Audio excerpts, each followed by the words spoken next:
All right, everybody, welcome to McCann Ice Arena with a great matchup, the Marist RedFoxes and Clarkson University, the Knights. I'm Derek DeGallo alongside Tommy Berry. We're excited for this one. What are you looking for in this matchup between the RedFoxes and the Knights? I'm looking for some stellar goaltending from the RedFoxes. Recently, they've let up 4 goals in their last 4 games, including 1 shutout. And the games have been split between Russo and Schauder. So if the RedFoxes continue this tremendous goaltending, this offensive onslaught they've been putting up, having 8 goals in the last game and then 5 in the one prior, and then another 5 and 6. If you can keep that up, putting up that many goals and letting up that few goals, it's going to be a tough team to beat. And for Clarkson, they're just going to have to make sure they get off to an early start. The RedFoxes so far, when they've been scored on first, I don't think they've won a game since, but when they scored first, they've won a majority of the game. So realistically, the story here is the start for the RedFoxes and how they come out of the locker room. Yeah, and this is a big game for both teams, both in the SECHL. It's a division game. Both teams are going to be hyped up for this one. When you look at Clarkson, though, in particular, there's some guys on this team, a lot of them, and EJ Miller is that guy. He has been effective according to the ACHA website. He's got 12 points so far in the season. What do you know about him? What I know about him is that he's a playmaker. He has 9 assists in 8 games, so it's a little bit over an assist per game. So he's going to be the guy they're looking to get the offense rolling. So if Marist can shut him down, the odds of Clarkson getting going is a lot lower. And then on the Marist side, Russo is in goal tonight. Who is the key player, Matt? Who is the key player for the RedFoxes in this one? The key player to me tonight is going to be Sean Bruno. Oh, what a guy. Sean Bruno, great first year coming in here. He has 7 goals in 7 games played. That's phenomenal. You don't see that very often, especially you'll maybe see it later in someone's career, start off the season that hot, but I don't even say starting off the season that hot because it's a month and a half in and he's still red hot. So I don't see him slowing down. And as a first year coming in here and putting up those types of numbers, it's not often you see it, and he's a good player to look out for tonight. Oh, he definitely is. But you mentioned newcomers. Tyler Stoneman, the transfer from Arizona State, has a huge impact for the RedFoxes. But continuing to lead the charge year in, year after year, it's James Hickman and Christian Wild. What does it mean for the RedFoxes team when you have 2 leaders being the vocal point of the entire team? It proves that they've picked the best leaders. Obviously, a leader isn't someone that is the best player on the team, but someone that is able to, when you're in a tough spot in a game, when your offense isn't going, when your defense isn't playing well, someone that can flip the switch either by laying a big hit, and that's what Hickman and Wildly do, and then also just being able to put the puck in the net or set up a nice feed. That's exactly what you need from your 2 veterans. And then to have 2 first years come in and also be leading the offense really shows how good of a system that the coach has made this year, Coach Hurlbut, the fact that he's able to implement new players and they're able to succeed as long as they had the skill set. What would you say in this matchup? We talked earlier, Clarkson, what's good on Clarkson's side. We talked a lot about the RedFoxes. What is the key for both teams in this matchup? The key is don't get in your own head. You got to be. I've been watching a good show, Ted Lasso, recently. Great show. Oh my God! Great show. Don't even get me started. But something he says that I've recently been coining is be a goldfish. You know, they have the shortest memory, so if you let up a bad play, you let up an easy goal, say a goal he should have had to save but didn't make it, you know, you just got to forget about it. You just got to get going. There's still, say they let up a goal in the first minute, you still got 59 minutes to work that back. So you just got to make sure that you take momentum when you can and don't get too high and don't get too low. Ted, you mentioned Ted Lasso. Ted Lasso is an absolute legend all over the place. He's a great coach. I love his little tidbits. He's a great coach, number one, but he's not just a great coach. He's a better person. He's got a great energy. He's got great spunk. He's the type of coach who you're gonna run through a brick wall for that guy. He might not necessarily know all the X's and O's, but he will find out-of-the-box thinking, which is the biggest thing that you have to look at in all of sports. is you don't want to just be an X's and O's guy. You want to have unpredictable thinking. We see stats nowadays becoming a huge part of that, people going with the advanced stats. If you're a hockey coach, what do you think is more important? Going by the stats, lineage, timing, whatever it is, or just go out on the ice, have some fun, and just play free? To me, it's a mixture of both. The stats show you one side of the story, just you can see the guy can put the puck in the net if he can set up his teammates in the right spot, but at the same time, you need someone that's not going to ruin the locker room. You need someone that's not going to go in there and play, it's me, I'm so me. You got to make sure he's going out there, making sure he does what's best for the team. If he needs to sit back, he will do that, and if he doesn't, your team will be in jeopardy. That's what so I'm a little bit of both. You kind of do need some free throw guys that they're not afraid to go out there and do whatever they want. Yeah, and we'll be right back for first period action of this one. Clarkson University and the Marist RedFoxes will be back in about 3 minutes for first face-off.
We apologize for technical difficulties at this time. We're trying to get them figured out.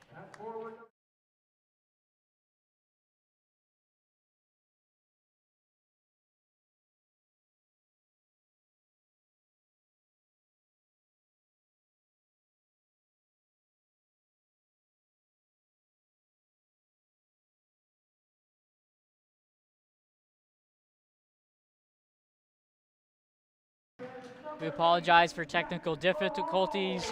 We will continue to try to get it fixed.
Okay, we're all good?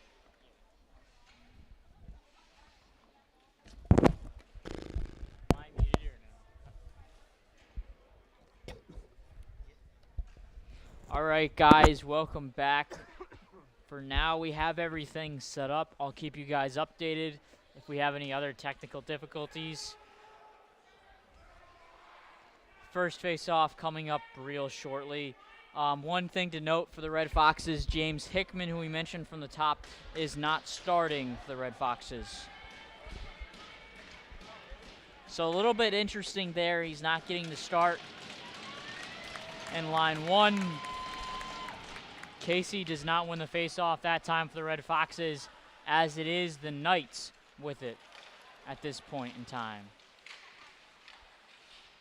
Knights just continuing to put pressure on the Red Foxes early on in this game, but the Red Foxes have it for the split second. That was Bruno who looked like he was involved on that one. I'm expecting us to call Bruno's name a good amount tonight. He's everywhere.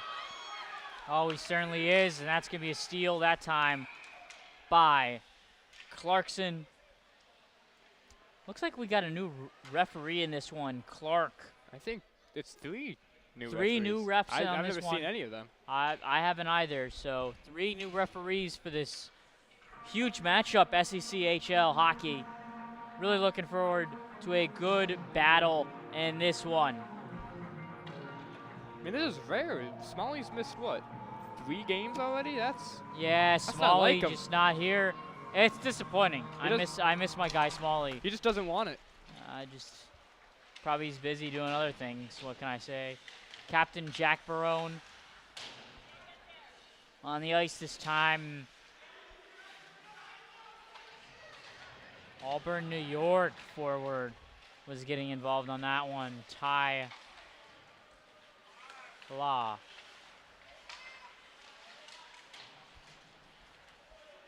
One minute so far in period one, and we've only had one face-off so far.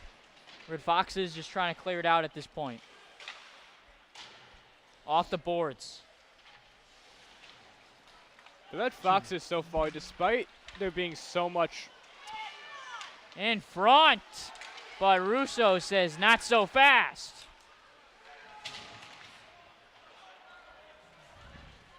Red Foxes pushing it up the ice this time. Shot right off the knee pads. Looked like that was, couldn't get a good look of who shot that one. Zachary Taylor there. Really Freshman. good freshman.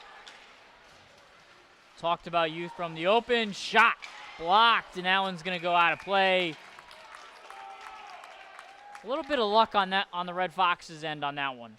Yeah, right there, the Knights for Clarkson there just got a little bit too fancy. Tried to do too much. Got to go through the legs. You know, he's not Trevor Zegras. He can't pull off those fancy plays there. I mean, I don't think much of these guys are Trevor Zegras, if I'm being completely honest. Exactly, that's my point. Yeah.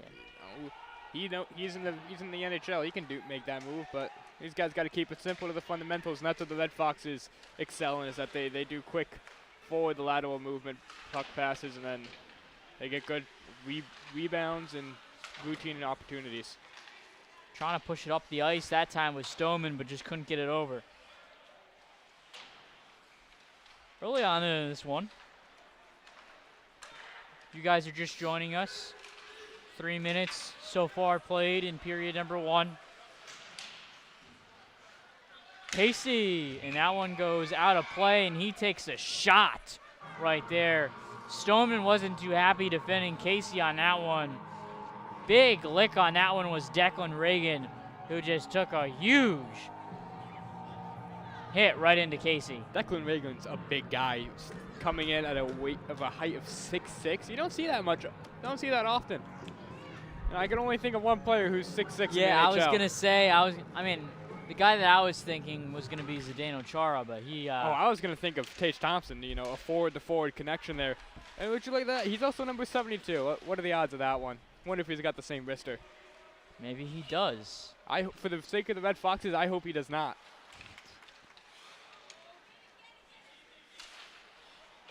Wild was involved on that one as that one goes around the net.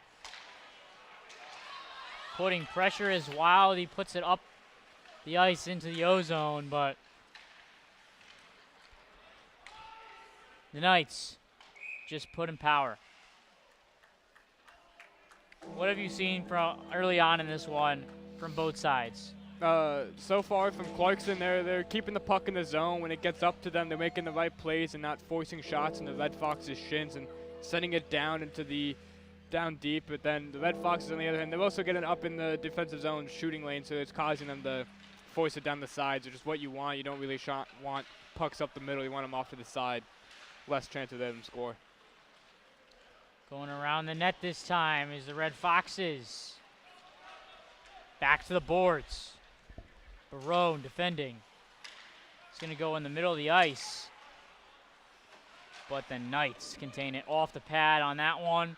Red Foxes have it.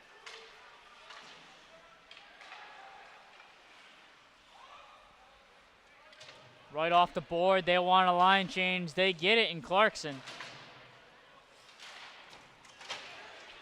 Pushing it up the ice is the Red Foxes. This time, shot.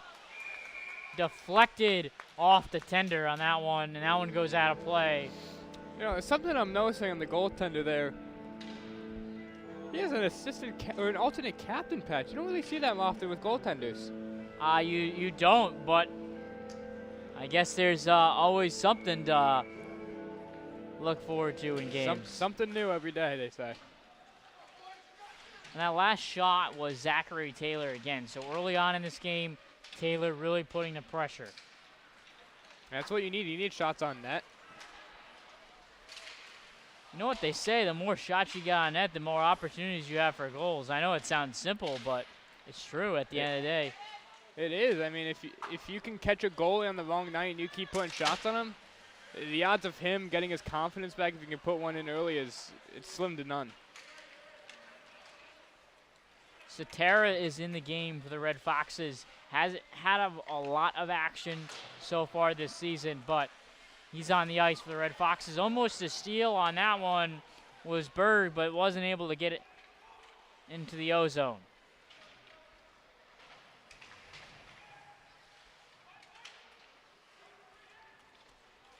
Faraday, the older Faraday, Kyle, pushing up to Stoneman. Stoneman lost it, but the Knights get it.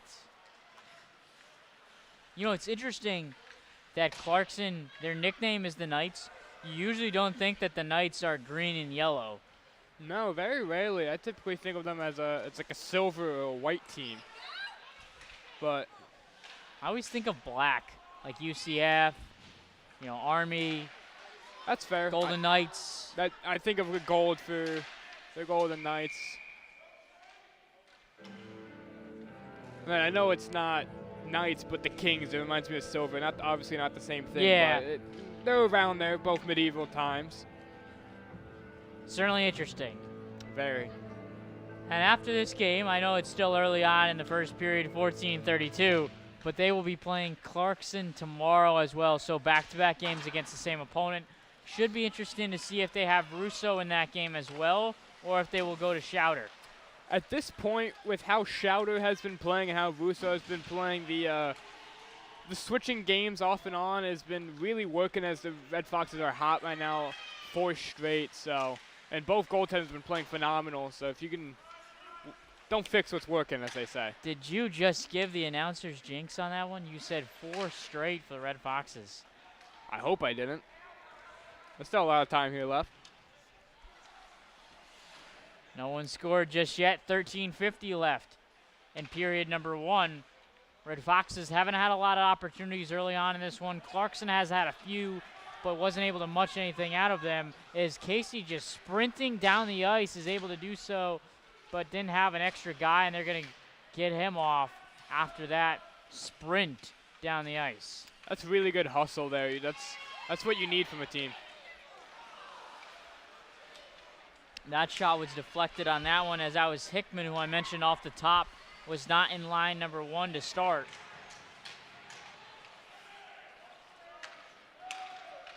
It's going to be no icing on this one. So it looks like they might have called icing. I don't think they did. Hickman is right there, so the goalie rose there, elected to cover it up, make sure there's no mishaps there, which is a good play, which because of the hustle there from Hickman's going to zone an offensive zone face-off, and those are what you want to have. Interesting play there by the tender after it was obvious that the referee was not going to go with the icing call. Interesting, he just gathered that one up. Well, Hickman was right there, so there wasn't much space for him to really play the puck anywhere, so I think it was a smart play. It resulted in no goal, so can't be mad at it. Anytime you don't give up a goal, you cannot be too upset. Save up in front for Russo. And another one. That time he's going to gather that one instead of just putting it away. 2 saves on 1 drive by the Knights. Oh, while Russo traditionally isn't the biggest goalie, you know, he's not. We've been seeing an influx of more recently about 6'1", 6'2" goaltenders. What Russo makes up in his size is his speed and agility. He's able to really get out there fast, take up a lot of the space, and then take it away and make the routine saves that he has done all year. He's been effective. He's been efficient for the Red Foxes so far this season. After starting the majority of his games as a freshman, can't really tell what's going on. It looks like there was a fight for the puck down low. Goaltender involved. He was able to get the save. It looked like Stoneman tripped over him there, got pushed over, maybe just fell back into him, but good sportsmanship by him to pick up the stick. Looked like Cetera was also involved on that one. It looks like he slipped on the ice as well. Yeah, really good scoring opportunity there. If Marist just keeps those out there, they'll certainly find the puck in the back of the net at one point.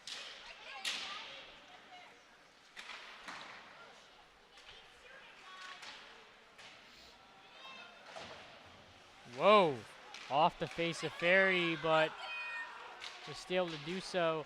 Tried to go behind the net, but just pushed away that time. Something I'm liking from the Red Foxes that they've done all season and so far, especially early into this game, is their defensemen are not afraid to get into the play. You had Huang there taking a couple shots.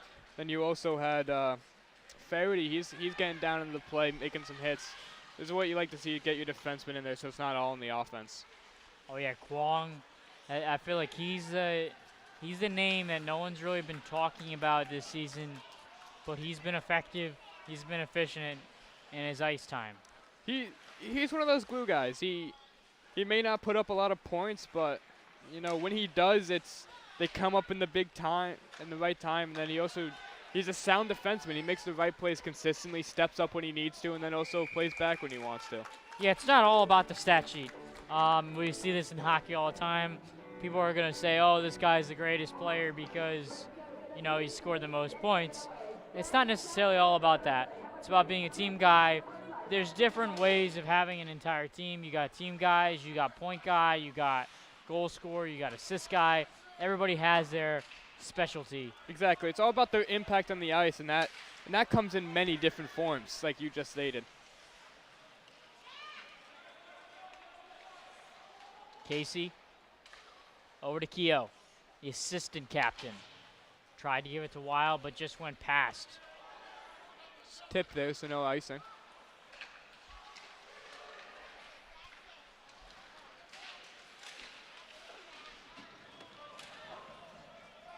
Barone going to try to set things up to Keogh. Keogh back to Barone, the captain. And that's deflected off the skate of the Knights. And that's a hit that time. That's and certainly Barone says, hey, why don't you go to the bench? And he's a little shaken up there, too, but there's going to be a delayed penalty. Don't know what it's from, but I can only imagine it's resulting from the hit. I would, if you're a betting man out there, I would say that it is mainly to be on the hit. Yeah.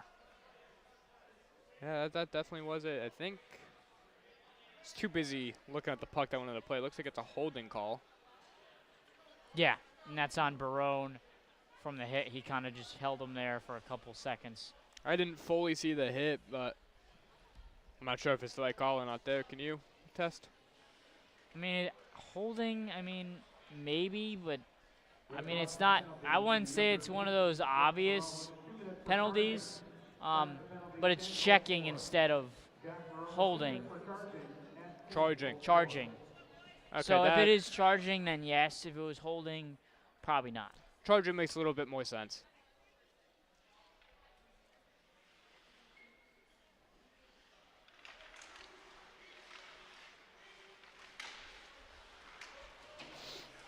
I saw the backup goalie for Clarkson get up, so I thought maybe Clarkson did not have a goaltender in the game, but they do. He's just hidden a little bit. Yeah, he's hidden, but he doesn't really need to do much work. He can stay hidden right now in this power play. You say that, but Stoneman putting the pressure on. That's true. I mean, Robert not happy. He wanted some movement by his defensemen on the power play to not just to try to kill the power play, so they wouldn't just play defense. He wanted some ozone time. Yeah, ozone time is always nice to have during a power play, but or during a penalty kill. Sorry, but if you can clear the puck right there, like Satera just did, it kills off a couple seconds. That's really all you need, as long as you can go get a change, keep fresh legs out there. Another great defensive play there by Wong. He's just consistent. He's steady. He's been it all season long. Rousseau, another save. That one was not as difficult as the other ones early on in that one, but he's still padding up the stat sheet in this one. Exactly. From what I've heard from goaltenders I've played with, and I know, anytime they can get a save, they love it. Even if it's easy, hard, it just builds up the confidence. That's another puck I'm keeping out and keeping my team in it.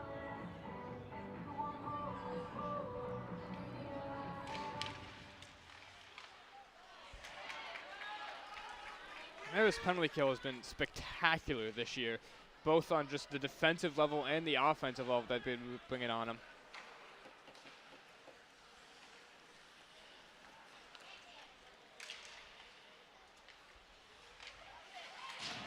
Stop there by Faraday. 30 seconds left. of the power play for Clarkson. Trying to put it in the back of the net.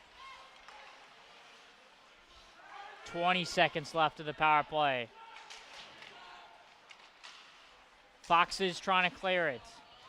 Faraday trying to clear it. Just trying to put it up the ice at that point, aren't able to do so. And they're going to stop it. So 7 seconds.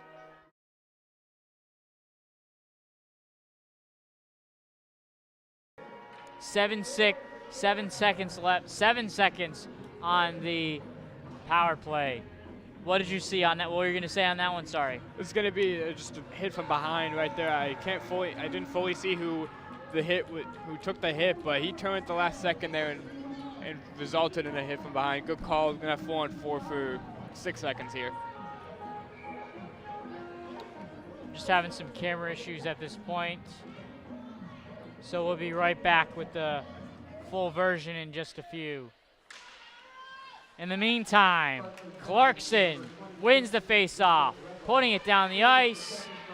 Red Foxes make a move, shields them off. As the penalty's cleared now, it's going to be a power play for Marist. See if they can get cooking, if they can get out of this defensive zone struggle here. There's a little bit of that's a penalty. That's going to be a 5-on-3.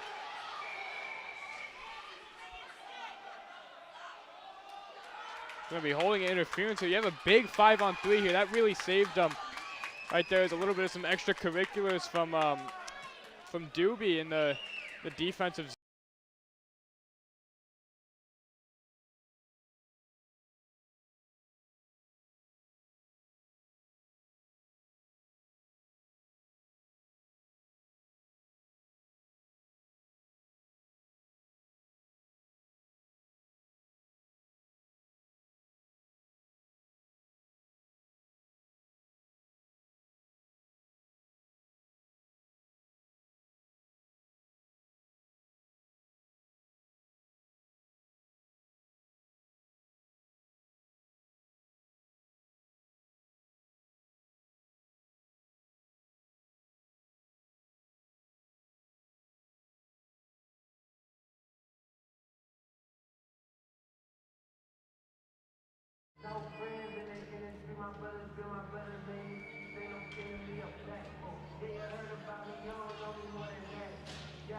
What did you see on that video? Still having technical difficulties with the camera. We'll get it back for you. It's back. What was that last play? Sorry. From what I saw there, it was just really good umbrella there movement on the power play. Just able to keep facilitating the puck around, waiting until the defense is a step too slow, and then Faraday there got a really good shot, and then you had Tyler Stoneman crashing the net for any rebounds there. Really good offensive play on the power play. 5-on-3 hockey for 40+ more seconds left in this one. Casey trying to duck it in, isn't it? It does, and he just holds it for the second. Give it to Kwong, back to Casey, trying to go inside off the board. I know the Red Foxes just need to work the puck around. They have a 2-man advantage. There's not much space that the Knights can move from because it is so clumped. You can't really become too exposed and leave another man out. Wild with the shot. That one went off the board. They're just not able. Clarkson not able to clear. Red Foxes not able to get a good shot off. Another shot. Saved. They got 5 more seconds of 5-on-3 hockey.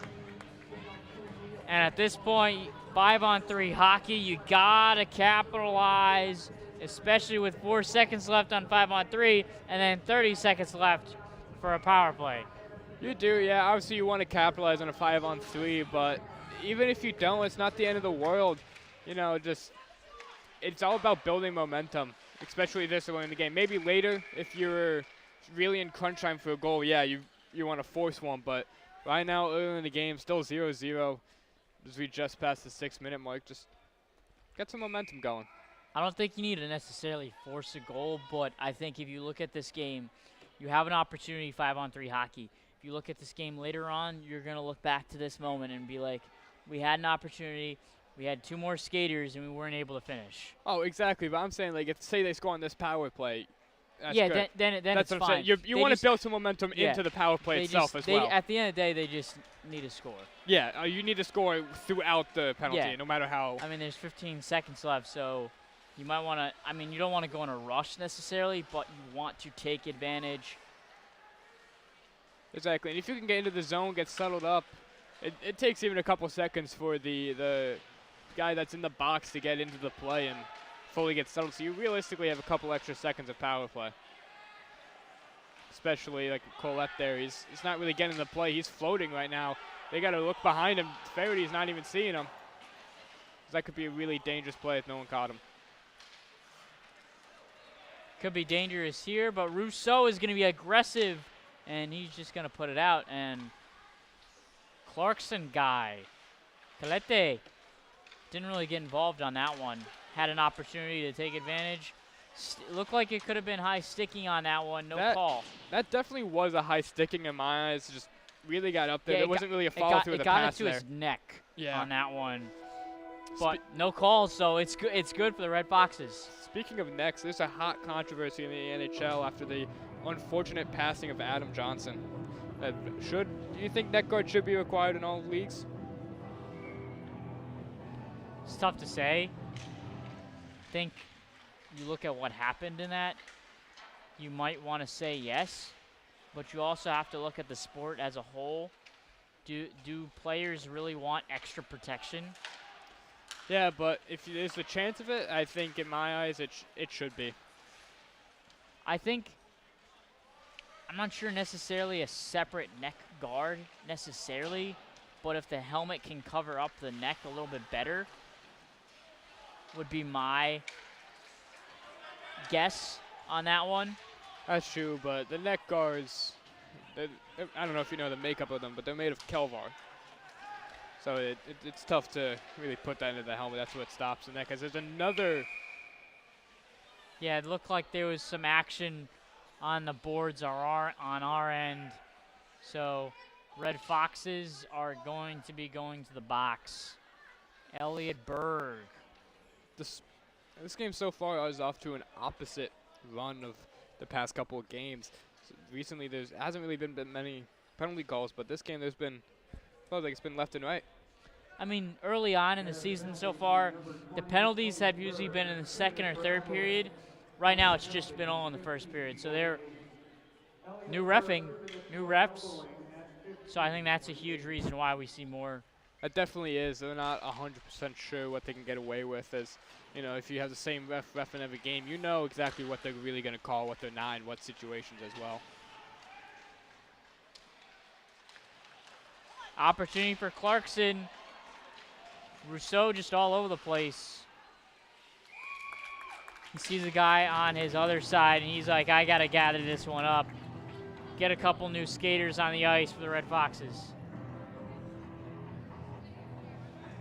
Despite that being a 20-second shift there, you can never go wrong with changing out players whenever you can, especially on a penalty kill. You need to be able to move as fast as you can. Having fresh legs will do that. I mean, obviously, hockey guy. So how long would you prefer to be on the ice? 45 seconds to a minute, depending on the situation. If it's late in the game, I might go shorter, especially if I'm tired. You know, I didn't really have the best stamina, so let the players with the better stamina get out there, stay out there a little longer. Especially since they're more stamina, a little bit better than I was. Okay, so 45 to a minute. You mentioned 20-second shift. Certainly helps them. It definitely does, especially early on, taking those quick shifts, even though you feel like you might not be able to build up a lot of momentum in the time, but later on in the game, it's going to pay off, especially if Clarkson's taking longer shifts. You're going to be have a lot more fuel in the tank come the end. Certainly so. Pushing it down the ice to try to kill the power play. They got 40 seconds left.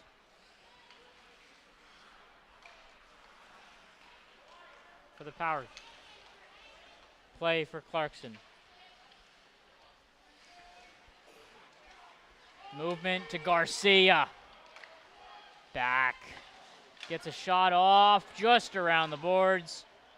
Garcia back with it again. I tell you what, Garcia has been involved defensively off the pad, trying to clear it. And no goal. No goal is the call. I think that's the right call. I did see the net shift a little bit more towards where the puck was, so it allowed a bit of a bigger opening. So I think that definitely is the right call.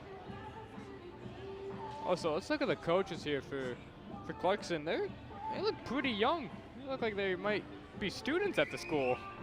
Well, they're dressed up for the occasion. They're dressed up like students, I think. When you look at the Red Fox coaches, they're a little bit more dapper. So as someone who might want to go into coaching, would you go with like a suit and tie type of look, or would you go with more like Clarkson and wear like sweats and a hoodie? I'm definitely going suit and tie. You gotta. So you're kind of more of an old classic type of guy. Yeah, I think a part of it is the mindset is I'm going in to do my job. You gotta look presentable at your job. Wearing a sweatshirt isn't really that presentable in my opinion. So just look good, feel good. I'm a big believer in that. You heard it here first. Tommy Berry, an old school type of guy when it comes to wearing a suit and tie.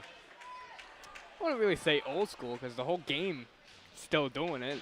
It's not like the NBA where they're switching it up into whatever Kyle Kuzma's wearing tonight.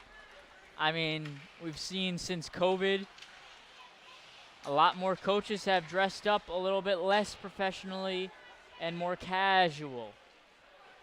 But Tommy, he's a pro. He likes to be professional at all costs. I guess you can say that, Derek, at all costs. I don't know if I'm professional all day, every day. Refs are going to discuss. Casey wants in some action. Do you know what's happening? Well, I'm going to guess it might be where the face-off position is off of that hand pass by Clarkson.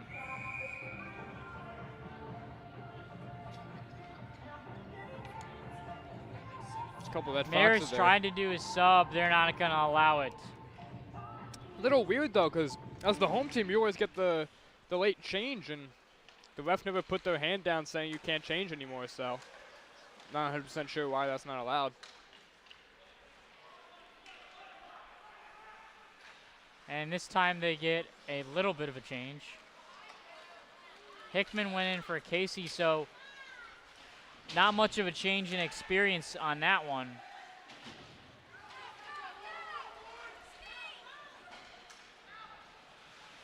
Not at all. There isn't really a big change of experience on the ice, and that's good. You want to have your veterans spread out, maybe with a couple of the youth, so they can teach the younger guys what to do in the right positions, in the right space.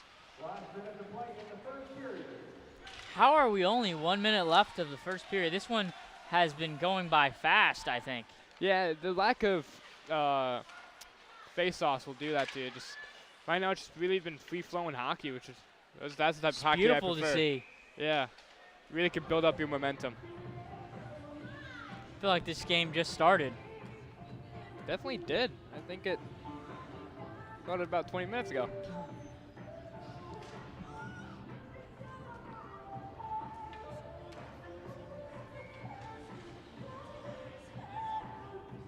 Face off. Clarkson wins it this time. Inside, off the pad. Allen goes to the boards. Fight for the puck.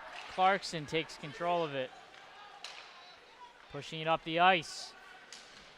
Makes a move. Nice and swifty there by Hickman. Looks like they're having clock issues again right now. Yeah, I was a little confused on the minute remaining. Yeah, clock issues are going to continue. So the fans are now yelling for the clock. I don't think they know it's a common occurrence here. Question for you. Has there ever been a time where the clock has worked for the entire game? I'm going to be honest with you, Derek. I can't remember one. Certainly not this season. It's No. been a Do you think it was difficult just installed like stretch. that? Well, Faulty? they're going to put 20 seconds left. There's no power play for the Red Foxes, so that will be taken away. They're going to figure this out, but at the end of the day, it's almost the end of the first period, unless there was clock issues earlier. But hopefully they'll figure it out. But in the meantime, with not much time left in period number 1, what are you looking forward to in period number 2? Marist has got to just keep up what they're doing. They're not playing bad. They're playing great. A couple loosey-goosey plays, but they can just continue what they're doing. They're bound to pull one in the net. And they're playing good, sound defense. Besides 1 or 2 chances you don't really want to see, but Russo stepped up, so you don't want to allow those again, but it's got to keep going. At the end of the day, it might sound like a cliche, but they just got to put it in the back of the net. That's true. You just got to keep Off working. the board, and clock is going to expire in 1, and it's done. Period number 1 over, and we're scoreless after period number 1. We'll be right back for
Production. Scroll down. Okay. All right, everybody. Welcome to period number 2. Marist RedFoxes and the Clarkson University Knights. Scoreless after 1. What are we expecting? Are we expecting a goal in period number 2, or are our fans going to have to wait till period number 3? You know, I'm looking at the live sports book here on FanDuel. It has the odds at plus 105 for a goal this period, so if I'm a betting man, I'm hammering that right now. I like those odds. Where did you find these betting odds? FanDuel.com. For Marist hockey? Sure. Okay, so you just lied to our audience. Sorry, guys. I'm with Tommy Berry, who just is doing a great job. Just not a great betting man. No, I don't think I've ever hit a bet on my life. That's interesting. Because I'm not a betting man.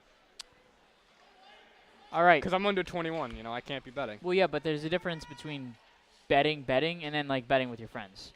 Oh, I've won betting with my friends before. Yeah, that's what I was talking about. Oh, I thought you were talking about... No, not actual betting, because that's not cool. Yeah.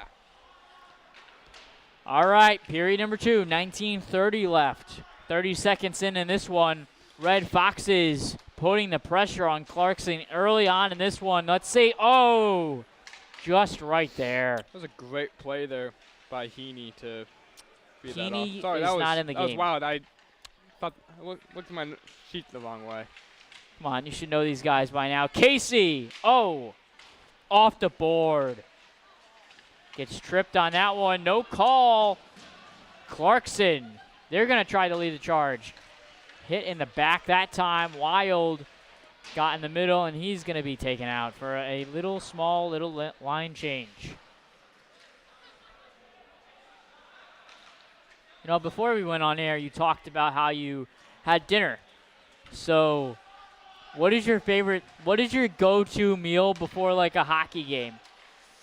That's a good one, Derek. I never really was one big guy for the same type of meal. That one's stuck up there.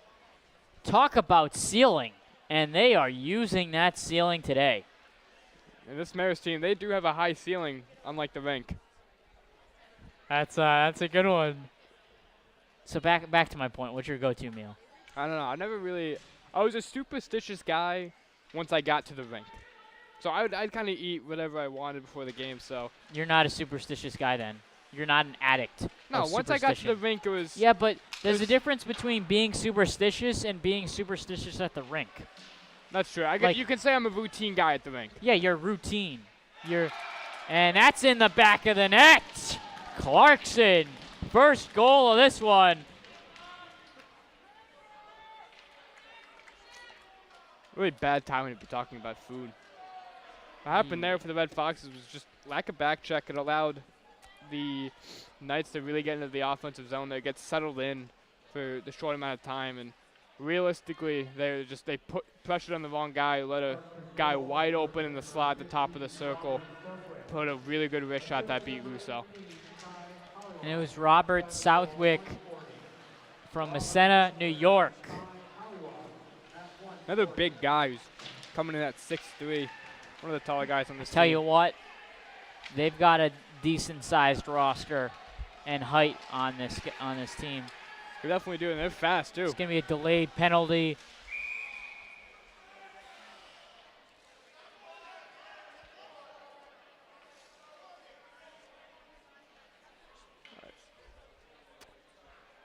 Don't really know what that penalty call was there because I saw an elbowing and then I saw it looked like a trip. Cross check. I think he hit him like behind the knee knees to knee or something contact. like that. Gotta be honest, I don't know what that call was because I saw it look like cross check. Oh, it looks like it's a 2 and 10 there. Unless there's 2 penalties called. 2 penalties are called. One is going to be, it looks like John He is in the box. And then the other guy for the RedFoxes Michael Russo would have been Michael Rousseau. I thought you said Heaney wasn't playing. He was on the ice earlier, but he came out. He wasn't on the ice when I said it. Yeah. Ah, gotcha. Really unfortunate there think it was hit to the head and tripping. That's what I think the 2 calls are there, but we'll get confirmation in a second. So they're going to have to fix the scoreboard. So we'll be right back with the face-off shortly. But in the meantime, Red Foxes down a goal early on in this one. They have to get the power play kill on this one. They got to kill this one. They got 2 minutes of 5-on-3 hockey. At this point, if you're the Red Foxes, what is the goal? Survival mode? Yeah, just get the puck out of the net. You really, right now, you just got to kill. You just got to kill essentially 1 penalty right now. You're down 2 men, but if you kill 1 penalty, it's an even strength. It's even strength. So you just got to wait for these 2 minutes to get up, make sure you clear the puck, and can't play too aggressive. Can't get out of the triangle and give up too many quality chances.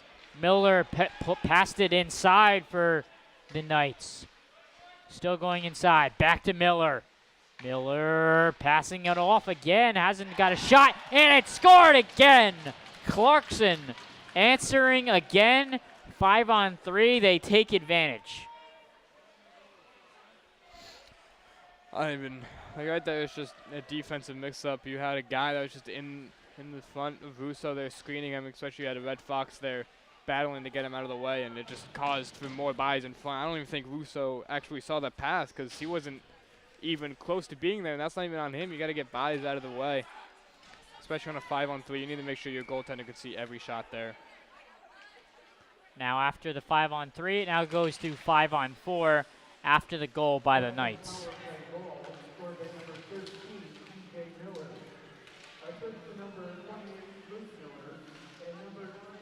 E.J. Miller is the one who scored that one for the Knights, which was assisted by Luke Miller. And they are not brothers. They just have the same last name. That's really shocking to me. I feel like you don't see that often with people with the same last name. Well, Rousseau on the Red Foxes exactly side. my point. So what are the odds of that? It's interesting to see how 2 teams have the same last. Both teams have 2 guys with the same last name, but they're not related. Granted, I do think Miller is a lot more of a common last name than Russo. Well, obviously, it's Miller. You know, it's the Miller, Smith, Jackson. You see those all the time. Oh, it's a goal! Into the back of the net. Red Foxes answer. Really great play there by the Red Foxes. Make sure you're applying the pressure right there. You just give a great turnover and you capitalize on the chances. That's what I've been saying in all game. They've had the great chances. They just need to capitalize, and right there I think that'll get the ball rolling for the night. Especially a short-handed goal, that's really deflating. I guess it's something about 13 tonight because both of them scored. I mean, I think I kind of led the way. I talked about Hickman on the open, was not in the starting lineup, and guess what? He says, hey, what about me? Let me score, and he does it. Exactly. And period number 2. Yeah, but you don't got to be a starter to be a producer. That's something you want to have is depth between your lineup, and if your starters can put points up, and then if your non-starters can too as well, that's a key to success. You look at it later on in the postseason, you really get to see what teams have the depth and what don't. And now we're back to even as Rousseau. Bounced that one up a little bit. As but he was one able to come down Rousseau with it. goes out of the penalty box, and the other Rousseau for the Red Foxes gets the save. You'd like to see it. You'd like to see both Russos getting into the action. Granted, one of them is not the best action of being in the penalty box, but He just got out of the penalty box. So yeah, but he was in there to begin with. he had some action for a little bit. Yeah. You know, there's only Russo being young, playing. This is his 8th game played so far. That's only his 3rd penalty taken, so he's a well-disciplined guy. So when he took that penalty, I was shocked to see it. Certainly don't want to see any penalties in this one. Not at all. Speaking of penalties, the guy that we've been saying Hoang all game, he's only had 1 penalty all season long, and he's played in 8 games. That's a testament to how sound he is, that he's making the right plays and not really cheating too much. Or maybe he's just getting away with it. That's a possibility. And hits the ceiling. I'll tell you what. That's the most so far this season. hitting the ceiling twice so far. And it feels like every time we're calling this, some sort of record being broken. You know, we had the pucks going out in the first game, and now we have pucks hitting the ceiling. It's lovely to be on this McCann Ice Arena. Yeah, maybe they should increase the ceiling size next season.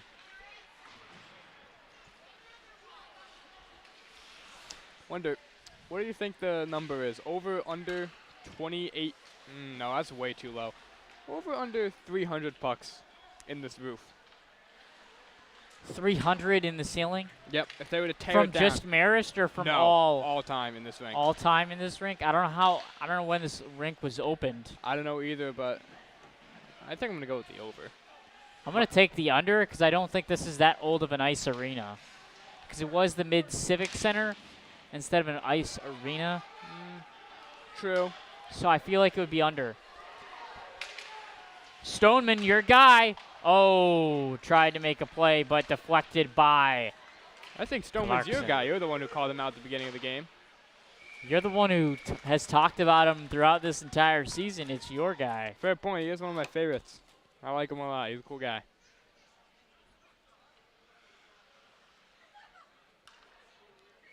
Really good paddle save there by Russo, able to deflect it up and send it out of the play for a face-off. Clarkson having opportunities again, but Red Foxes trying to answer.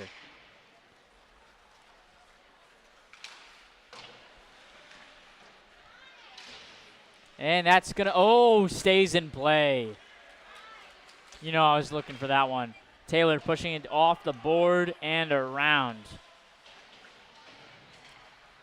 Now, for it being a cold Friday night, still a good Is it amount of really fans that here cold, though? It's 55 degrees True, outside. that's a lot hotter than what it's been. Low of a 27 yesterday. I can't imagine what the football players are feeling when they were practicing. Hickman shot right off. Right off the mask. A lot of. And he's shaking up on that one. It's the second time he's been hit in the head today. It's got to be hurting. Yeah, I think he's going to need his Gatorade or water, whatever he's drinking tonight. Does that help with concussions? Or the head hits? Don't think it was a concussion. Well, I'm saying, does it help with getting hit in the head? I mean, oh, what a stop that time by Kwong. Really good there. Huge play. Shot for Clarkson, deflected off the pad. Rousseau pushing it up the ice. Trying to go backdoor is Clarkson. They're leaning. Shot. Saved. Miller just kind of a lazy shot on that one, but Rousseau does it again with another save. He does. Does just that. Really good play so far. He's been able to see the shots besides the second goal there. He's been really getting in front of them and making the right saves.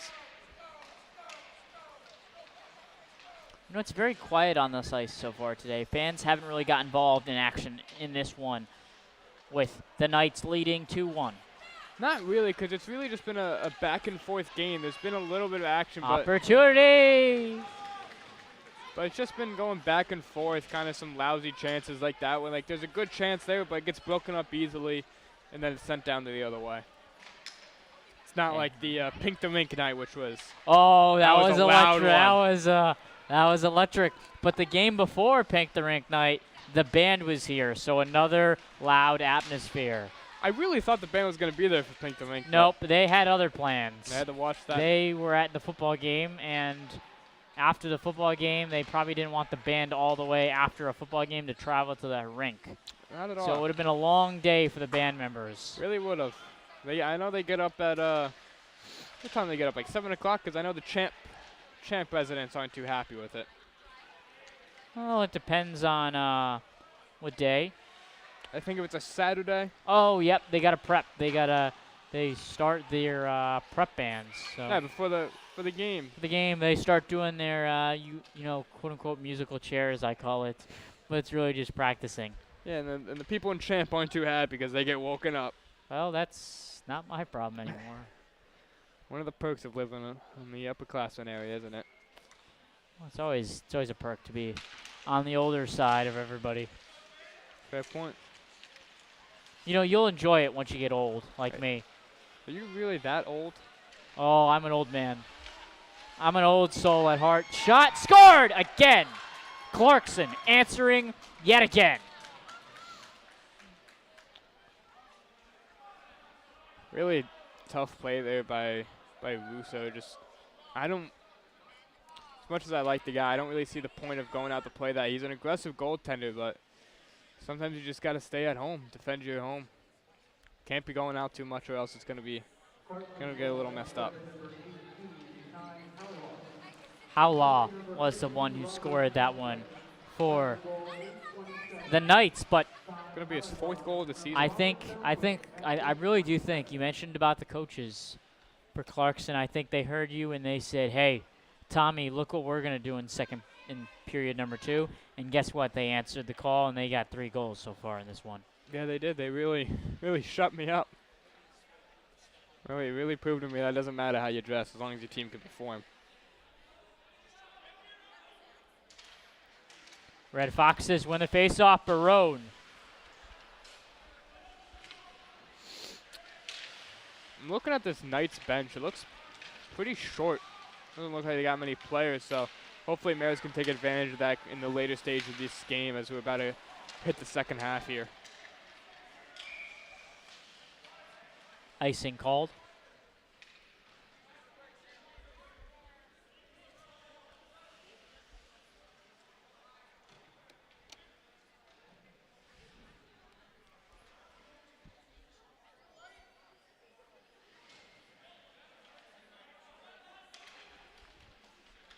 We'd like to thank our viewers for liking this great hockey match between the Marist Red Foxes and Clarkson.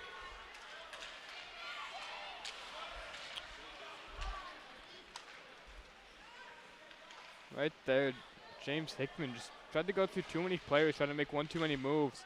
I get you're down 3-1, but you still got 30 minutes left of ice time left. You just gotta get your team involved. You can't play by yourself. There's also a big hit by Roy. This game hasn't been too physical so far. It's been not a lot of physicality at all. Heaney, oh! Lost it on that one, but great defensive play. Really good hustle by Heaney to get back too, because after giving up that penalty that resulted in a goal, he's hungry to prove that he's gonna get his get back tonight. Marist giving it to Heaney. Heaney says, push it up the ice. Had a chance. That was a long shot on that one. Possible thought that he could have done that to get a line change, but everybody stays on the ice. As there's 9:45 remaining in period number 2.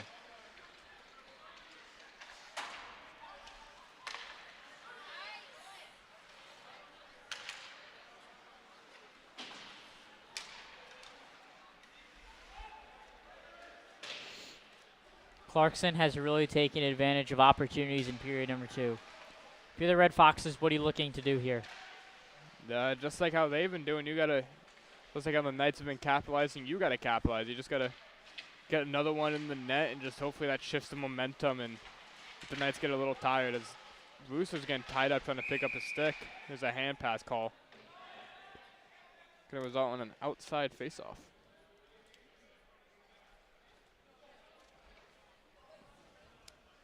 (9:10) left in period number 2. Red Foxes trail 3-1. The biggest breaking point in this game has been Red Foxes have been in the penalty box more often than the Knights, which the Knights have capitalized off of those opportunities. As you speak about it, another penalty coming up, and that you can't spend the whole game short-handed. It's going to be a slashing call there. You can't spend the whole game short-handed. Gannon's going to head to the box. That's going to be his first penalty of this season, according to the ACHA website. Not something you want to see for the Red Foxes. Guess it was the announcer's jinx on that one. Mentioned the penalties, and it happened again. You, Derek. You.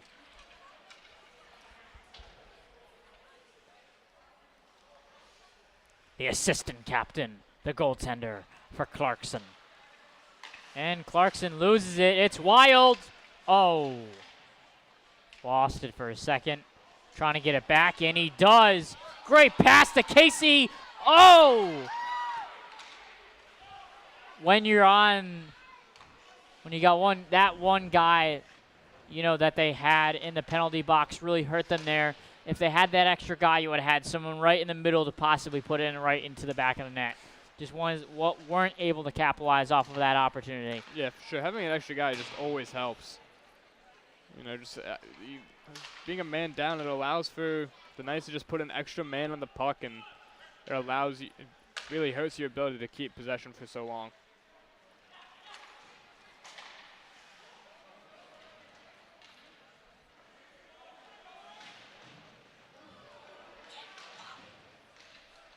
With how the refs have been calling the game so far, I'm shocked that wasn't called a hit from behind or a boarding.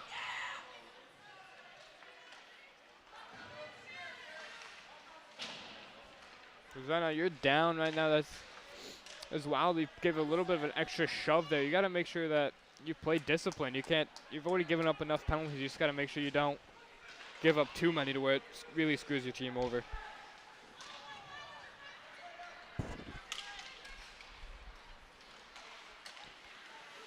When there was a line change for the Red Foxes, it looked like Hurlburt wanted a holding call, but nothing was called on that one. This power play might be done, and it is. A really good penalty kill there. You're able to keep the puck in their zone for a little bit. And you also made sure that, especially right there at the end, when they were trying to get in the zone, you made sure you blocked them at the blue line, as that's an offsides there. Good call.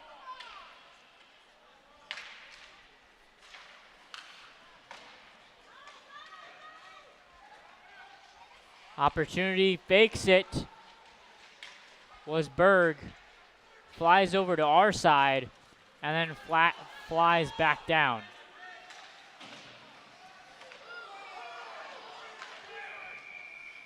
And it's going to be another call. This time it looks like Clarkson is headed to the box. Yeah, looks like it's going to be Hildewa going to the box for goaltender interference. As after that, he was rushing in there hard, and he actually made contact with Russo, which tripped him up.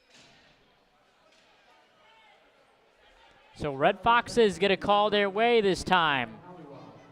The penalty power plays look significantly better this year so far, so hopefully this time they have a chance to capitalize.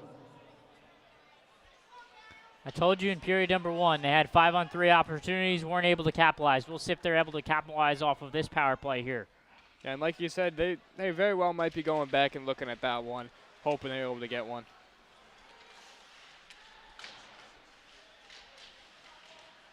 I mean, you can't dwell on the past now, but something when you go back to film, you'll be looking at what were we not able to capitalize, where was our opportunity. And at that point, it was a tie game. It was 0-0, and if you got one in the back of the net, you would have had a better chance. As that puck was flying around, Tender was able to just stop it away. Puck loose at this point. Shot on net, just off the pad. Stoneman. Rose has played phenomenal so far in this game, I should say. You can definitely see why he got the starting nod tonight. I mean, there's a reason that he's the assistant captain. The speed for Clarkson going right to the back of the net. Misses on that one, hits the boards. Red Foxes trying to put the pressure on. It's Faraday this time.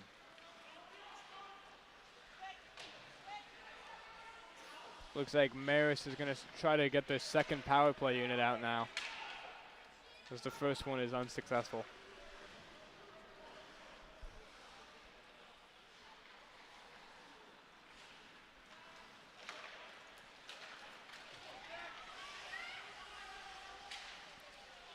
Barone headed it over. This time, Kwong inside. Wild tried to get a shot, but just from behind. Didn't get enough mustard on it. Barone over. Shot off the defense. They got 15 seconds left of this power play. That's been the story of this power play so far. Is they've just been shooting pucks into the defender's shins. Something you never want because there's no way you're going to score if you just keep ripping it in the shins.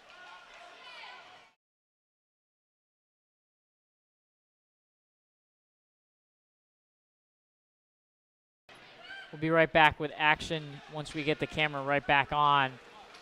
Working through it right now. Looks like you'll be coming back on in 5. It's back. Great work by our production team on this one. Your timing's been very off today so far, Derek. Well, I said 5, meaning that it was going to be right on, so, you know. Again, another night penalty here. Oh, brother. Penalties galore today. I think I could be wrong here. I very well could be. Looks like Evan Turner. Looks like it could be too many men on the ice. Evan Turner to the box, 2 minutes. Great read on that one, Tommy. Great read. That's always a good play there by the RedFoxes. Whenever you see a team getting a massive line change like that, you just throw it right into their bench, and the ref will be forced to call it 9 times out of 10. Way to use your eyes on that one. Thank you. I try. Pushing it up the ice this time are the RedFoxes, trailing 2. Clarkson with the steal and blocked. Good job there by Russo to make himself look big and really step out. Hickman, nice move, but lost the puck on that one.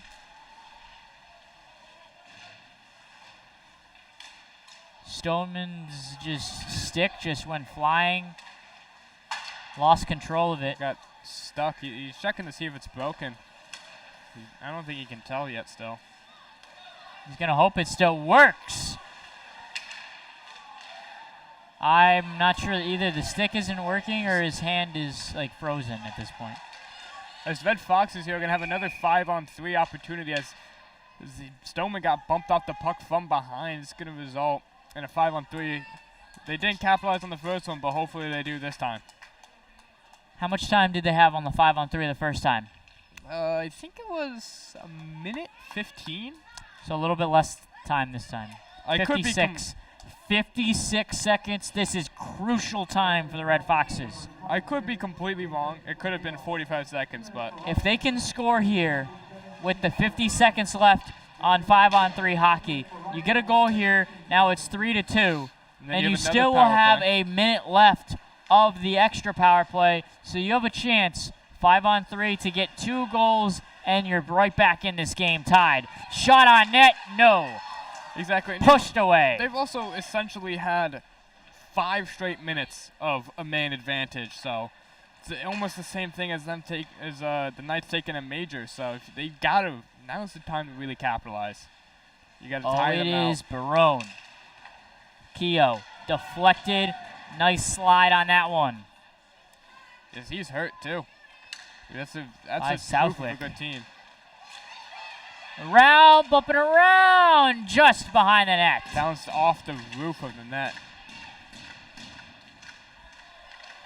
All right, back to power play, no 5-on-3 hockey. Barone's shot just wide. Extra skater. 50 seconds of the power play. Casey loses the puck for a split second, but the RedFoxes get it right back. Barone. Another really great play by Wong is there goes the opportunity from Marist that gives up another penalty. It just seems like their head isn't fully in the game right now. They're just really making dumb plays, just not really disciplined throughout the night. It's just been back and forth as we're going to have 44 seconds left of this 4-on-4. Christian Wild on that one. It looked like he just put his stick right out. The stick of... Yeah, right there. That's his 4th penalty of the season, and just so far this game, just the people who they're not expecting to take penalties are taking penalties. which is something you don't want. Never something you want. Exactly. Red Foxes had their opportunity. We thought the opportunity was going to be a little bit longer, but they had a penalty. It's really soul-crushing not being able to capitalize there. Had a couple opportunities, haven't been able to capitalize for the Red Foxes, but defensively, when you give up 3 goals and you're only in period number 2, it's something you might want to look at and say, hey, maybe our defense should have been a little bit better.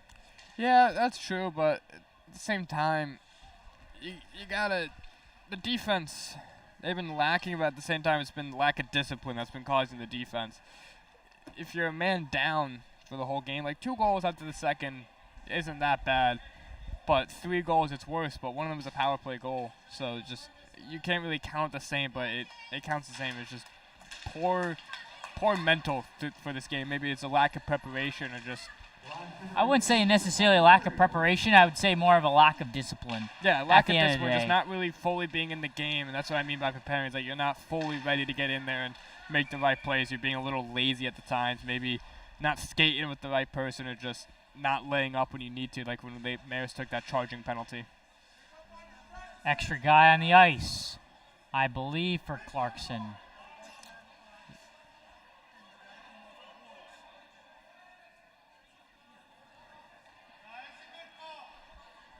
I can't really know what's going on because I thought the penalty had expired. I think the debate is if... Well, no, so he went back on the ice. They had an extra guy because they were trying to switch the two, but the puck went right over to that side, so they did have an extra guy. Like I said earlier, just when in doubt, when they're making a change, just fling it over there. Well, that was actually on their... Clarkson was the one pushing it up the puck, and they wanted to take advantage, but they put it right in that area. Therefore, there was an extra guy there. Clarkson fans knew that was going to be the right call. Coaching staff still trying to figure it out. Right there, that's just also a lack of discipline, lack of preparation, just not fully being there, just getting on the ice when you feel like it, pretty much. I wouldn't say that. I think it was just a lack of communication at the end of the day. Because if the guy is pushing it up the ice, they have to be quicker, smoother. If he just passed it to the middle or to his side, you would have had no issues. But since you passed it over to that side, that's where the issue was. Yeah, and that's where just the guy who had the puck should have recognized that they're changing right there. Granted, you're not going to do the quick math of there's 6 guys on the ice now. This forward's not the right number, but you should notice that when there's 2 guys around the bench at the same time and one of them just came out the box, to me, you should play it safe and assume they're changing and feed it off somewhere else. They talked to Clarkson's coach, and nobody's headed anywhere. And now he's talking to Coach Hurlbert about what happened and what they saw, I think. Looks like also not really related here, but it looks like Michael Russo switching his stick. His possibly could have broken earlier. Trying to figure out which one is his on that assortment. I mean, at the end of the day, you gotta find your stick. Yeah. Same as what Marist right now has got to do. So no call is made at all, actually. So they did not call extra guy because it was within a second or 2 or whatever. I'm guessing that Clarkson head coach and their coaching staff pled their case and they got away with that one. Yeah, just like in Suits, what Mike Ross does all the time is he pleads his case, and they pled theirs. Won. It's a great show. Top 5 show in America. Yeah, or just of all time, actually. What are your top 5 shows? Dude, you're really pushing me. I gotta put you on the spot here. I'm a big Designated Survivor guy. However, it ended, so I was a big Designated Survivor guy. All American is definitely up there. That's a good one. Suits, dude. There's too many good ones. As a kid, there's a bunch of kid shows that obviously you like, but I would say those are my 3 solidified top 5. If I were to really dig in and do more research, I'd give you a better answer, but those are my solidified 3 shows that are definitely in my top 5. Yeah, those are good shows. They're top tier shows. And personally, my top 5, it's got to be, in no particular order, it's got to be The Office, Family Guy. That's a save by Russo. Breaking Bad. Dude, those are shows that everybody tells me to watch, but I haven't watched most of them. You got Parks and Rec, Ted Lasso. Oh, Ted Lasso's got to be in my top 5. What is that? That's 4, right? I got to come up with a 5th one. Parks and You know the I don't know if you've seen it on Apple TV, but the Good Morning Show. I've been seeing that. I haven't seen it. I don't know if I'm. I don't know if it's interested in top 5, but it's definitely a good one. I've never seen it. I'm not too interested in Jennifer Ashton. I don't really like her acting too much. That's a hot take. I don't know. I don't. At least not her TV shows. I like her movies. I don't know about that, but at the end of the day, we'll be back for more action. Period number 3 coming up. Red Foxes trail 3-1. Knights will have the power play for 25 more seconds. We'll be right back for period number 3.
All right, everyone.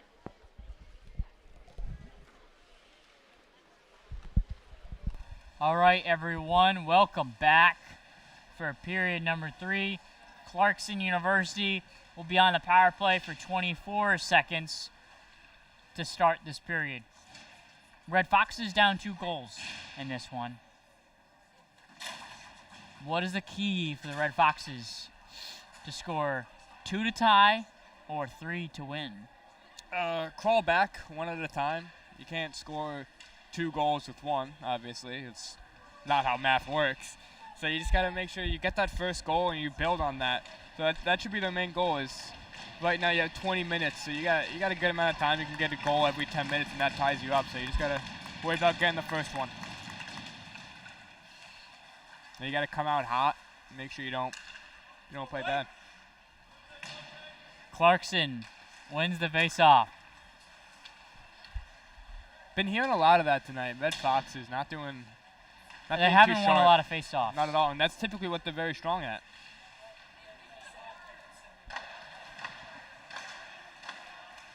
Penalty is going to expire. Going to go back to even strength. Something the Red Foxes desperately need. They also need to stop taking penalties. Just can't be in the box all game. That whole second period felt like it was penalties the whole time. Certainly so.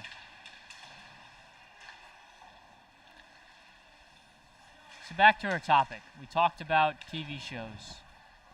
As that one hits the ceiling. But that one went down, so that one does not count as going into the ceiling. So if you were betting on the over-under 300 in the ceiling, that one would not count. Not at all. Not at all. Back to the show question. Talked about top 5 shows. I gave you the answers. We had a little break. I didn't really give it much thought. But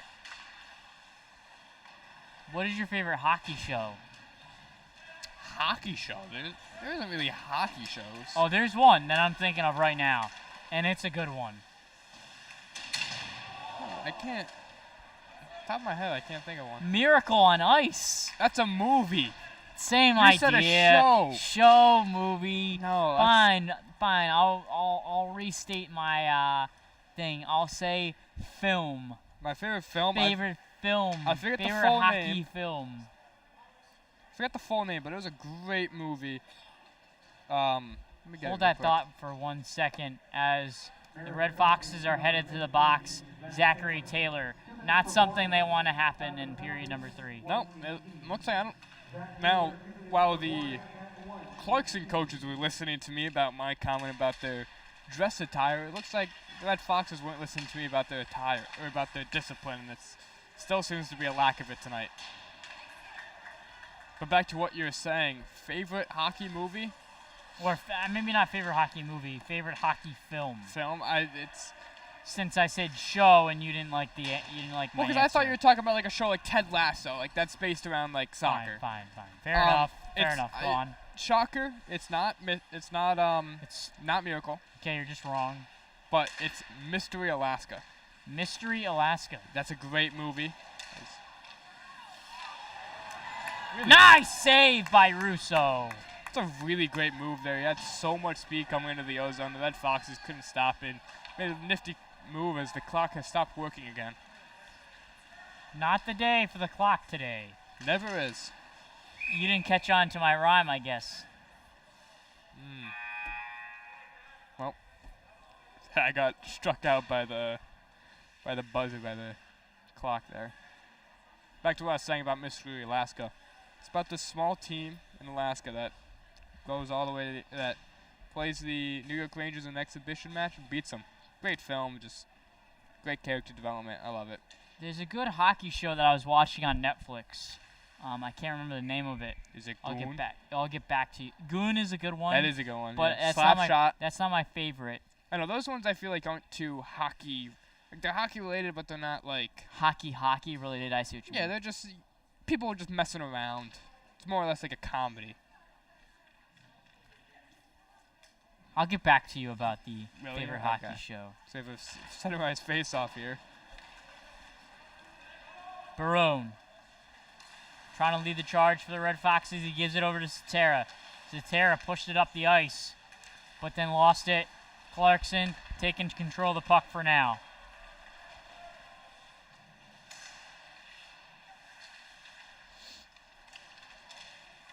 Marist also, they're while Clarkson has some bigger fellas, they have some guys like number 72, like I called out earlier, Declan Reagan, same height as Tage Thompson, but doesn't look like he has the same wrister as him.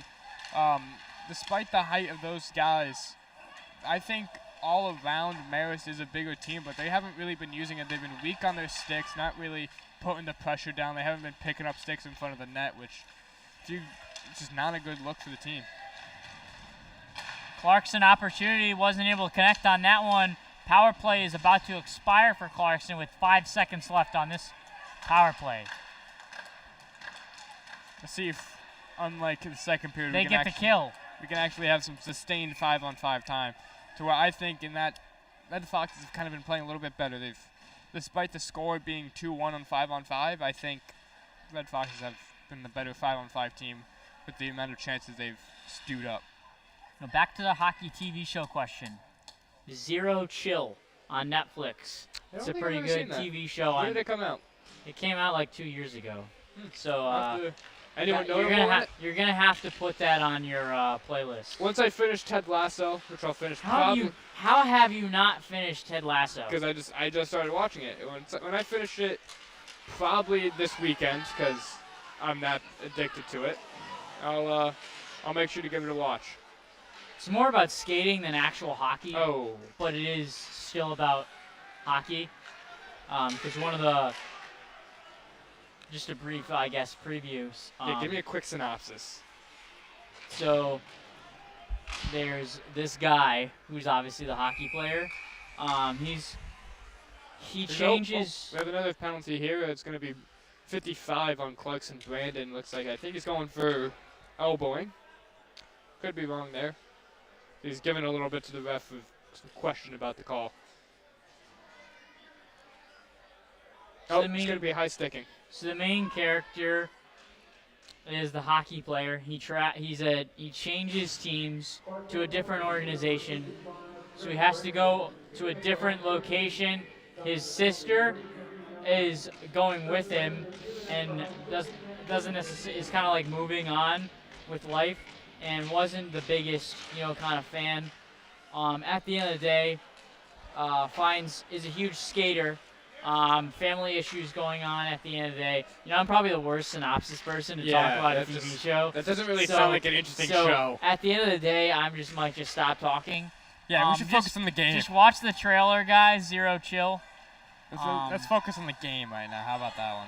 All right, going up the ice for the Red Foxes. Opportunity here, off the glove, and it's saved by Clarkson. Red Foxes still got the power play for 1 and 34 though. Right there, I would have definitely liked Red Foxes. Maybe go for a shot for a rebound. You had one of your main goal scorers there right up there is Hickman. He's right there. If you get a good pass for a rebound there, pass out the pad, you have a good chances. Keogh's trying to get back. Had a goal earlier, missed. On that one, they're going to stop since the net came off, and it's also going to be a hooking call. Right there, Kehoe just stopped skating with him. He had the original stop, but he kind of stopped skating, kind of glided a little bit, which caused him to get his stick caught up there. And I always always taught when growing up, worst thing you can do is stop skating when you're tied up with a man, because it's going to result in a penalty 9 out of 10 times. 4-on-4 hockey for 1:20. A lot more space. Hopefully the Red Foxes can capitalize here. Use their speed as this better be an odd man rush. So the first hockey match, I talked to my good friend Giovanni, who was on the call with me, and he talked about how on 4-on-4 hockey, it's good because you have more space, as Clarkson isn't able to connect on that one. But as a hockey guy yourself, would you say that you like having 4-on-4 hockey because of the space, or would you rather have it be regular 5-on-5? One of my stronger suits when playing hockey was my speed and my ability to kind of turn on a dime. So 4-on-4 kind of suited me a little bit more. You see players like McDavid and the guys that have harder shots too. like Matthews and Zegras, people that are crafty, they excel in 4-on-4 because there's less congestion. You know, it just allows you to get your skill set out there. So general consensus is 4-on-4 is better. So what would you say for a hockey player that they would prefer 5-on-5? It's more the stay-at-home defenseman. Those are the type of guys I like it. The guys that are structured, that's an offsides by Hoang, as he got a little over anxious to get into the play. But it's more or less the stay-at-home defenseman, guys that just play the body. You know, if you allow a player to build up so much speed, there's not much you can do. So a little bit of the slower guys are the ones that don't like 4-on-4. Is some patron is yelling something I don't know about. Plenty of time left. 14 minutes and 10 seconds left for the Red Foxes. 4-on-4 hockey is about to expire as Clarkson will go on the power play right now for 35 seconds and counting. Yeah, right now, if I'm Coach Hobart, I'm not really stressing too much. I'm not hitting the panic button. Maybe around the 7:50, maybe the 8-minute mark, I'm starting to stress a little bit, worry about getting when I'm going to pull Russo. But right now, I'm focusing on killing this penalty first and going from there. It's one play at a time at the end of the day. Exactly. I know it's a cliche, but I guess today is the cliche day. Do you want me to go with another rhyme there, or? I just wanted to see if I was going to get a reaction. Yeah, I can't come up with a rhyme on the spot. At least you acknowledge this one. That's true. I learned from my mistakes. Attaboy. Which hopefully Red Foxes can do it for the rest of this period, is learn from their mistakes and just keep skating and play the body. They've been beat clean too many times. That's a great hit there. Great speed there by Hickman. Takes the puck. Opportunity just wide.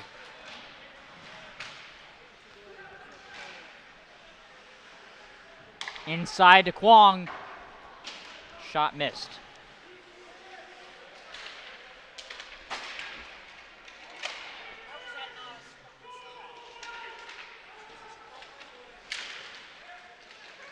Getting involved in the action there. Clarkson's going to take the puck this time. Red Foxes had an opportunity, and that's going to be icing is called. 12:19 remaining in period number 3. Red Foxes looking for something in this one, down 2. This is the opportunity right here after an icing. These players are hunched over for the Knights. They're tired. They're trying to get their breath. So right now's the time to hopefully you can win this this face-off cleanly and get a quick shot off. Indeed. Thanks, Derek.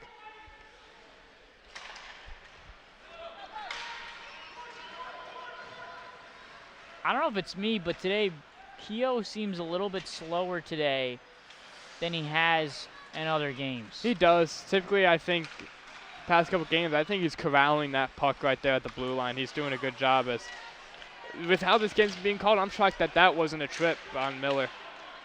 Casey with it. Shot high into the glove. This guy's clearly... Good reach on that one. Yeah, this guy's clearly hot with the glove, so you got to just shoot somewhere else. Try to shoot mid-blocker side a little bit above the pad. That's when I was a shooter when I was playing, that's always a spot I was looking to. That's a tough spot for the goalie to get down the save. Such an in-between spot. You don't know what they're going to go for if they're going to extend or lunge over. It's just a hard spot for the goalie to nitpick it. So going for the glove side is where goalies typically excel too.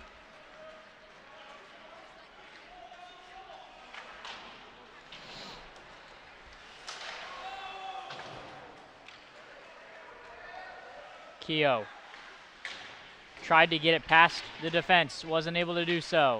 Like you said, that was not really a sharp play by him. He hasn't really looked like himself, almost like a shell. Maybe he was a little tired tonight. Maybe had a couple tests they had to stay up late studying for. But hopefully next game he can rebound. And not even next game. Hopefully he can turn it around in this last 11 minutes of this game. He heads to the bench.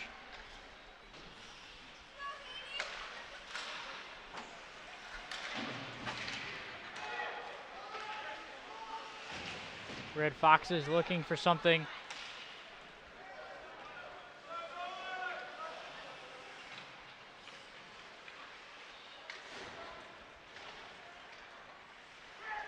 That was an interesting line change. Sheeny went on for 20 seconds and then went right back out. And that's going to be a goal for Clarkson yet again. Christopher Brandon with the goal from... He's actually one of the shorter guys in the roster, listed at 5'8".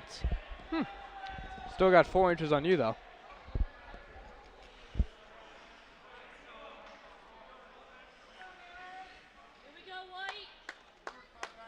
Really bad turnover there for the Red Foxes. You can't really be making those bad passes in the center of the ice there. Results in a great shot opportunity. They put something together and they were able to do it. Yeah, right now you need to make sure you're not leaving Russo out to dry. Just hopefully you can turn it around, maybe get 1-2. But as I said, this game's not over yet. It's a 3-goal lead. Obviously, it's a decent resized lead, but right now you can't let up another one. You said like the 7:50-minute mark might be where you start to panic. I'm gonna extend that timeline and we're gonna move it up. Start saying maybe the panic starts to come a little bit now, but it's a calm panic in a way. You're not really.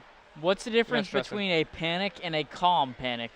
You know, you're like, okay, we need to get one now. But you're not stressing for it. If you get one, maybe a couple minutes, it's good. But if you get one now, it's even better. And a rushing panic is like, I don't care what you guys do, make a little bit more of a ballsy play, but right now still stick to your fundamentals. Verity, Kwong, off the board, inside, battling around. That was Stoneman involved, back to Verity. Verity trying to get a shot off the board. Just tipped away. It's been the tail of the tape so far. It's just recently you saw the pass there from Wong down to the far corner and then the pass to the front. Just hasn't really been that many tape-to-tape passes all game long for the Red Foxes. I think the biggest difference in tonight's performance for the Red Foxes, their stick handling hasn't been as good as it has been in other games. Not at all. Just not something you've been seeing too well. They've been excelling at tonight. Cetera. They're going to get a line change, hopefully, but not able to do so with the Red Foxes. One of the Red Foxes gets knocked down. They're going to do a line change on both sides. And guess what? What? It's icing. Yet again. That's right. Icing is one of the more common calls here in hockey.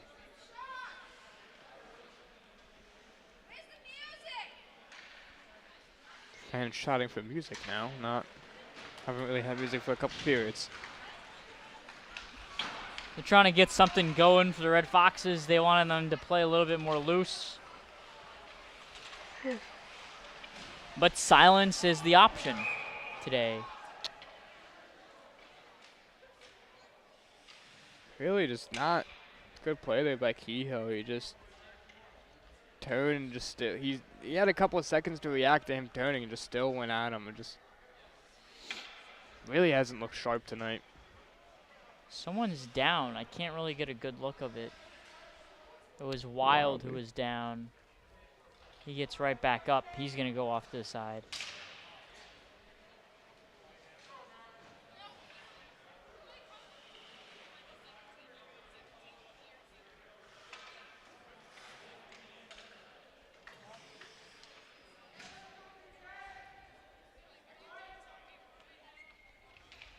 And like you mentioned, Kehoe's to the box.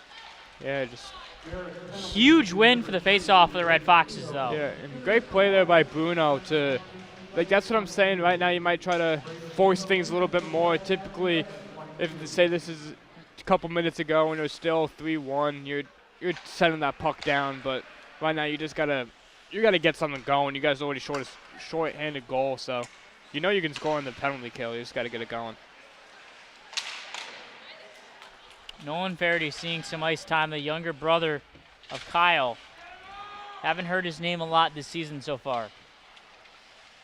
Not really, but when he's been on the ice, he's been making some good plays. Off the stick of Casey, but goes back to the Knights. Inside for Clarkson, trying to push it away. Marist having a hard time clearing it this time. And right when I say that, they clear it. Right there, but again, great play there by Faraday. He took the little bit of extra time there, killed 1-2 more seconds, then tossed it down the ice, and allowed for a full change as well. Cole, he doesn't really put much numbers on the score sheet, because he only has, let's see here, only 4 points, although he's played 5 games, so he's been a productive player in the small amount of sample size, and he's a nifty player. He's got great edges right there. You saw the way he hit that. But I forgot the type of move is, but that turnstile and just really gained some speed in the neutral zone, which is the most dangerous spot to gain speed. With an opportunity. An interference call on what I believe is Tyler Stoneman. Gave a little bit of an extra whack at one of the Knights players. Sorry, was it a Knights player? Sorry, it was. I was incredibly wrong there. It's going to be Charles Dosey. Interference. I knew there's an interference, and I thought just with how this game's been playing, it was a Red Fox player. We're back on the 4-on-4 hockey for 10 seconds now. Red Foxes will have an opportunity, though. Once they get their guy back, they will be on the power play for a minute 45 plus. And counting. Kwong with it. The defenseman. Yes, he's a defenseman. Yeah. He's been playing forward. Not been playing forward, but he's been up He's been acting like this one. game. He's been putting the pressure on. Almost like a Cale Makar in a way. Not afraid to get into the play.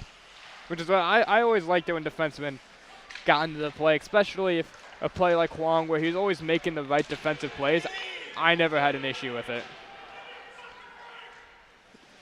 So they're calling for a kneeing call there as the puck goes out of play and into the fans. Lucky Patron's going to take that one home.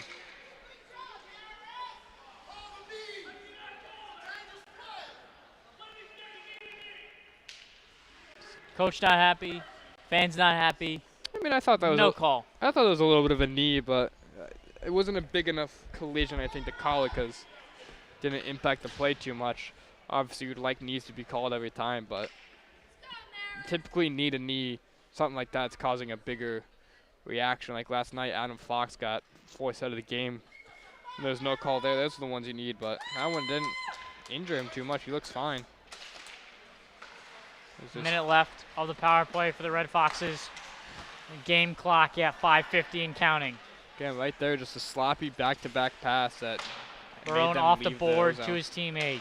This time, it's Casey.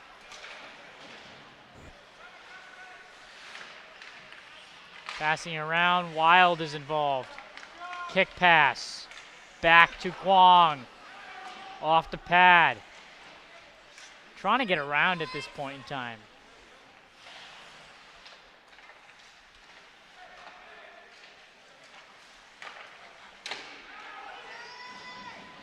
Really great play there by Rose to get over. He's an agile goalie. All the while being a 6-foot goaltender as well. From Ho-Ho-Cuss, New Jersey. When I read that, I didn't think that was a real town. Neither did I. I didn't even know it existed. But it does, and it's kind of a funny name. How often do you think Santa Claus stops down there? I have no clue. Ah, good old dad joke. Never hurt no one. Delayed penalty.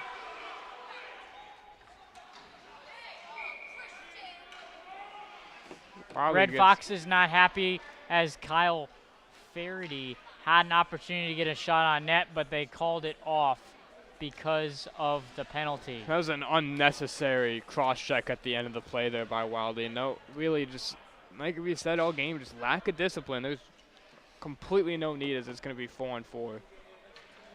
for the next 2 minutes. Oh, possibly. There's only one board or one penalty. Never mind. Both penalties on the board.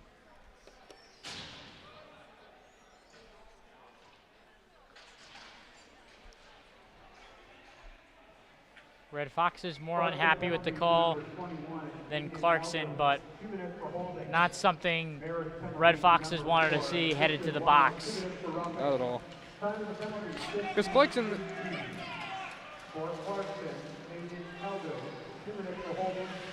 Keogh, what a move on that one.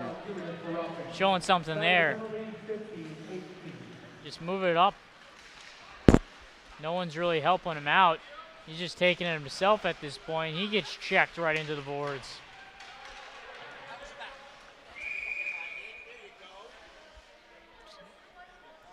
These refs are not afraid to put their hands up in the air. I wonder if it's getting tired at this point in the game. That's a good one.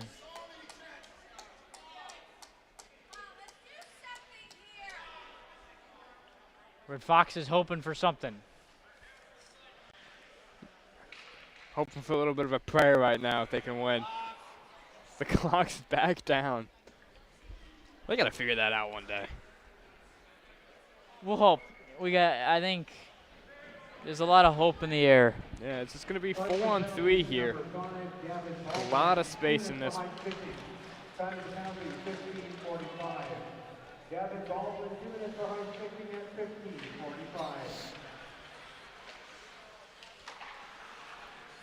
It's Kwong.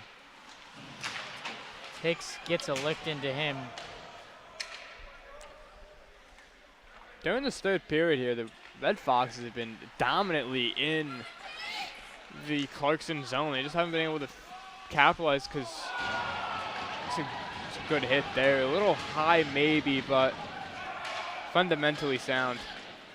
And no call. Do you think there was anything on that one, or do you think it was clean? Maybe a little high, but that could just be from the broadcast booth up here. Just it looks high because we're above them, but for the most part, I thought it was clean. Hickman had his head down, so just that's what happens when you skate with your head down. You always got to have it up. So 30 seconds, so 4-on-3. Then we'll go back. Then we'll go to 5-on-4.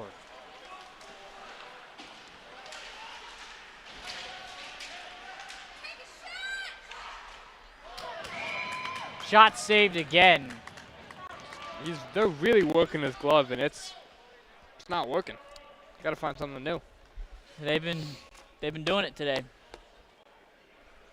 The goaltender for Clarkson, he's just had a great glove. Yeah, he really knows how to flash the leather. Baseball term right there. Love to see it. And also a hockey term, but well, both terms. For me, it's a hockey term. For you, maybe a baseball term. Clarkson player takes a little spill. Looks like leg might hurt a little bit, but no, it won't. And it's going to be 3-on-3 hockey for 4 seconds. 4 seconds. Then 4-on-4 for 31 seconds. And then power play for minute 29. Good math on that one. Thank you. So it looks like it's going to be pretty much not 5-on-5 for the rest of this period. So when you look at this game, there's 2:45 left. Both teams are going to be playing each other tomorrow. Things have been a little bit chippy today. Would you expect it to be chippier tomorrow or less chippy just based on the fact that the refs had made a lot of calls? I think it's going to depend on who the refs are tomorrow. If it's, say, Smalley and his typical crew, I could very well see it being a little bit more of a chippy game. Red Foxes know they can get away with it. Maybe that's definitely a part of why there's been so many calls tonight. The Red Foxes haven't adjusted to a new coaching or a new reffing crew tonight, and they observed that, and some teams very quickly are able to switch to a fundamental game. So with that said, with the Red Foxes wearing white today, do you think they change it up for tomorrow and wear red, or are they sticking with white? I think they're sticking with white. I don't think it's like the higher tier leagues where they can just say, you know what, we're gonna put on our red jerseys. I think it's typically they're gonna stick with their home kit. Someone's going to be loving to do laundry tonight. Yeah, luckily it's not me. So we got 140 left of this one. Knights just put an absolute dominating performance in period number 2, which really was the only period that had scoring in this one. Yeah, besides a middle of the pack goal by the Knights there, by a bad turnover that I also believe Russo could have gotten because I hit his pads, but opportunity back in the net. Knights do it again. it's a good goal there. It's gonna be his. I think that's his 5th of the season because did he score early in the game? I can't recall. I believe he did. What was the Number 18, Walla. I believe, yeah, he scored He earlier. scored early, so that's going to be his 2nd. It's going to count up to his 5th goal of the season in ACHC play so far, but he's a fast guy. He just outbeat That was just smooth. That was Yeah, just a smooth move, pretty silky. Everything just kind of worked his way. That was a powerful shot. Russo got in his pads, but it was just had so much speed with it, got through, but I can't really see a defensive breakdown. Maybe I would have liked a little bit more control at the blue line, but that guy was just fast and took advantage of it. At the end of the day, it's going to be interesting to see what happens. Yeah, I think we very well might see a different, some different lineups tonight or tomorrow going into it. Maybe a new starting lineup. Schauder, I think, is going to start tomorrow. Yeah, I definitely think so. Just Russo hasn't had his best night tonight. And Schauder's been playing very high as that one goes careening off the post. Especially when it's back-to-back days, not something you really have the same tender play. Yeah, that's definitely something that's become stressed recently as time's gone on. You see in the early 2000s, maybe in the 1900s, the back in the day, the goalies used to play almost 60 games a season. Now that's very rare. You got goalies on back-to-backs especially are switching it up. Just the game's gotten faster, shots have gotten harder. It's taking more of a toll on you. Yeah. 34.5 left in period number 3. What can the Red Foxes, I mean, at the end of the day, the turning point was really the penalties by the Red Foxes. But is there anything besides the penalties that the Red Foxes need to work on for tomorrow? They just got to hope tonight they can get some good rest, put this game behind them, be a goldfish. That's a goal by Stoneman there. Putting the Red Foxes on the board, like you mentioned, Stoneman with the goal. It's good momentum heading in tomorrow. That's his 4th goal of the season. It's going to tie him for 3rd on the team for most goals. Just great player, and hopefully that builds into tomorrow that these teams, that they're hot. They're the last ones to get a goal coming into it. It's something to look forward to at the end of the game. You get a goal, confidence boost. Exactly. It may have been like a garbage time goal, maybe even a Chris Paul cuts a big 3 to cut the lead to 42, but just at the same time, you got to win your battles when you can. As that's going to finish it up here at the McCann Ice Arena. And that is it. The Red Foxes lose this one 5-2, score a late goal in this one. At the end of the day, they will be playing Clarkson next for tomorrow at 4:15. Make sure to check that game out.